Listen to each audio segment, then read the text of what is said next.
Hi, good evening, everyone. We are group number three, and we'll be presenting on Uber's ethical controversies. And I will talk about the introduction and the background of the Uber.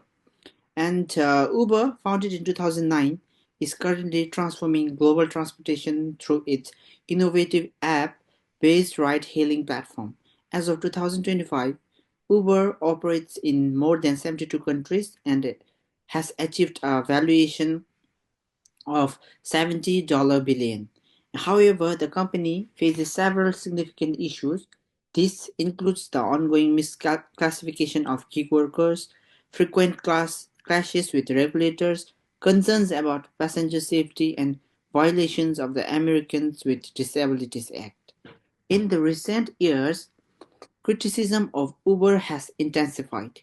Much of this criticism centers on the workplace misconduct and the company's inadequate safety protocols.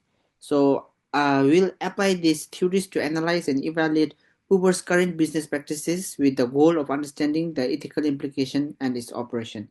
And the next one I'm going to talk about is the driver classification issue. First, the Ubers, they are classified as the independent contractors rather than the employees. So this means that the drivers, they are not entitled to have the same benefits and protections of the regular employee receives. Because of this classification, drivers do not get paid time off, health insurance, or other standard employee benefits. So this absence of benefits has led to ongoing legal challenges and calls of reform, as many believe drivers should have more protections. So finally, there are continuing concerns about the equity and income volatility. Many drivers face unpredictable earnings and lack of financial stability that comes with traditional employment. And next one I'm going to talk about is the passenger safety and accessibility. First, there has been incidents of harassment and assault involving Uber drivers. This case highlights ongoing safety concerns for passengers. So another issue is inadequate first background checks. Sometimes the initial screening process for drivers do not catch all the potential risks. So Uber has introduced safety features, but these often come only after the serious incidents have occurred rather than proactively. One important feature is emergency button in the app, and additionally there are GPS tracking that will help the passengers and loved ones monitor trips, adding a layer to security. However, there are still gaps in the accessibility. For example, there is absence of cars with wheelchair accessibility, which can lead to violations of Americans with Disability Act.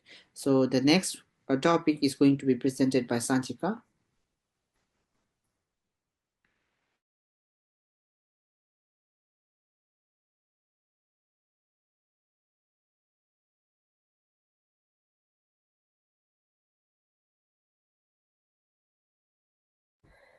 Hi, this is Sanchika. So, I'm going to talk about labor rights. Labor rights, it has mentioned drivers classified as independent contractors. It's because Uber drivers are as independent workers. They don't get a minimum wage, health benefits, or job safety. In some places like California, this led to court cases that forced Uber to treat drivers more like employees. From an ethical point of view, it's unfair for people to work hard and not get basic rights. And the next one is regulatory and legal challenges. Under this, like they have bans and restrictions a lot in the countries like London and some parts of Australia. Uber has also had problems following the rules in many cities. In places like London, it has been banned or restricted. Taxi companies complain that Uber avoids the same rules they have to follow. Uber has been fined or even blocked from working several countries because of this. So it has these are all regulatory legal challenges which Uber has faced.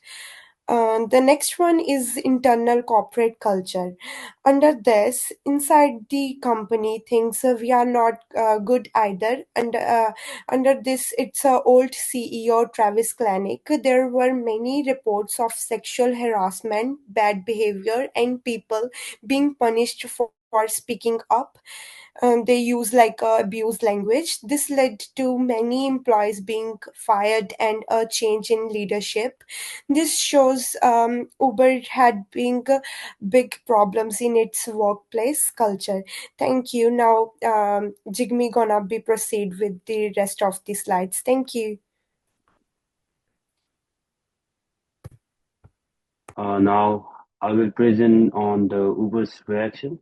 Uber's reaction to internal issues has often been delayed, and key reforms like safety audits and driver policies came only after public pressure. The resignation of CEO Travis Kalanick marked a shift with a new motto: "Do the right thing forever."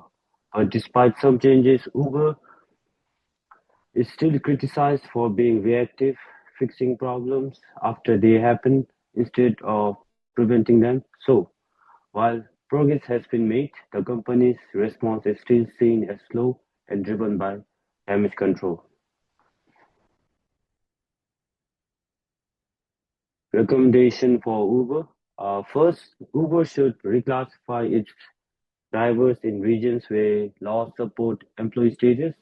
This should give drivers free access to benefits like minimum wage, insurance, and leave. Second, the company should improve its driver background checks and safety procedures such as regular training and stronger emergency response systems. Third, Uber must add more wheelchair accessible vehicles to meet the legal and ethical standards like the Americans with Disabilities Act. Fourth, ethical leadership is very important. Uber should create a positive workplace culture and hold managers accountable. Finally, Uber needs to communicate more with local governments and communities to follow laws and build trust in new markets. In conclusion, Uber's success has come with many ethical issues, especially in how it treats its drivers, ensures passenger safety, and manages its internal culture. While some improvements have been made, many of company's actions are reactive and aimed at protecting its image rather than solving the real problems. If Uber wants to be trusted again, it must focus on people, safety, fairness, not just profits. Ethical leadership and long-term thinking will help Uber grow in a responsible and sustainable way. Thank you for watching our presentation, and we hope it gave a clear picture of Uber's ethical challenges and how it can move forward. Thank you.